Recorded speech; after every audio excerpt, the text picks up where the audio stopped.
Viewers আসসালামু আলাইকুম, গুপ্তবিদ্যার সন্ধান ইউটিউব চ্যানেলে সবাইকে সুস্বাগতম। তো অর্শ রোগের তদবির। তো ডান হাতের মধ্যামাতে লোহার আংটি পরলে অর্শ রোগ আরোগ্য হয়।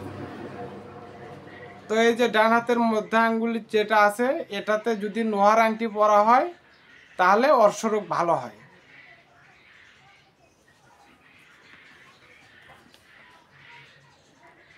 ডান হাতের মধ্যম আঙ্গুলিতে লোহার আংটি ধারণ করলে পাথরি রোগ আরোগ্য হয়। তারপরে বলে দিয়ে ডান হাতের মধ্যম আঙ্গুলিতে লোহার আংটি ধারণ করলে পাথরি রোগ ভালো হয়। তো সবাই ভালো থাকবেন, সুস্থ থাকবেন। আসসালামু আলাইকুম।